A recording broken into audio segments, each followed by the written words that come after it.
Hello, everyone, and welcome back to Lomiko Metals channel. We're sitting here once again with Paul. Today, Paul and I wanted to dive into the political landscape and how it can lend towards specifically precious metals involved in EVs and such, having a stronger chance in the future. So, Paul, how are you doing? Are you ready to dive in? Yes, I am, and I'm doing well. Good, good. Glad to hear it. So, as you know, pretty much the US and Canada right now both have pretty progressive setups right now politically in terms of leaning towards electric vehicles and all these things that could lead towards graphite, lithium. There's a lot of precious metals that are going to benefit from this. How does this help Lamico?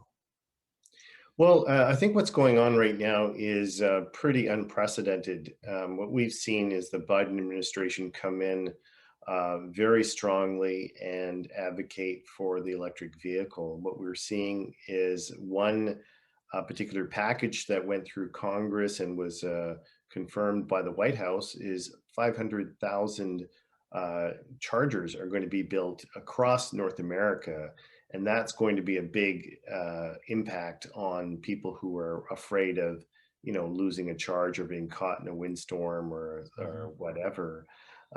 So I think that once you have that infrastructure in place, that allows for growth of electric vehicles. Secondly, I mean, he's also gone, I think, to the next level when it comes to, um, just getting people into electric vehicles and getting over the hump to convert. So the last note I saw on Biden was that he was putting, I think, a subsidy together for electric vehicles, and so that will propel sales as much as anything will. Yeah, I would say that they're kind of looking ahead too, because there is a potential bottleneck in people adopting electric vehicles and charging stations. Um, Now, obviously, one of the biggest benefits is a lot of people would be able to charge at home, but as you said, there's things that can go disastrously wrong with that. And this really seems like a very smart move going forward. Yeah, well, think about it this way: you don't want to buy two vehicles, right? Mhm. If you want to go on a long haul trip, go camping or something like that, you won't be able to use the same vehicle that you would use for every normal day. And most people have SUVs these days, or a lot of people are tied into SUVs, or even small cars that have hatchbacks or whatever that you can put a gear into or a suitcase into and go off on a couple-day trip. So during that trip, you don't want to stop and say, "Oh gosh, where's the next charging station?" Mhm. You want to have the liberty to go wherever you want. I mean, America is the land of liberty. Why would you want to limit where people could go? Yeah. Right? It really puts a dent in things. So I think he's going about it the right way. And you know what's interesting about Biden is that he's a muscle car guy.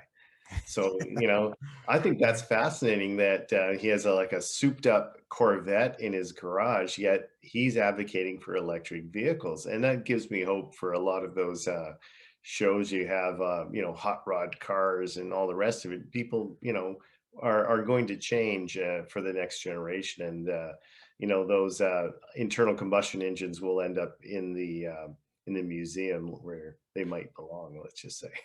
Well, yeah, that's fair. There's a romanticism between a man and his vehicle, right? So I give it to him. The beautiful cars, but it is time to move forward, and it's great to be in the industry helping that happen and be there for when it happens. Paul, anything else you want to mention before we go? Yeah, I think the other big thing is the connection between Canada and the US. There's lots of Yeah. linkages being built, and so you have funding out of Canada, federally and provincially for us. So we're seeing green lights all the way down the strip here. So let's get in and hit the gas or Uh, hit the Hit the pedal. pedal. All right, Paul, thank you so much for your time. Have a wonderful day. Don't forget to like and subscribe, everybody, and send over any questions if you have them. Thanks, Michael.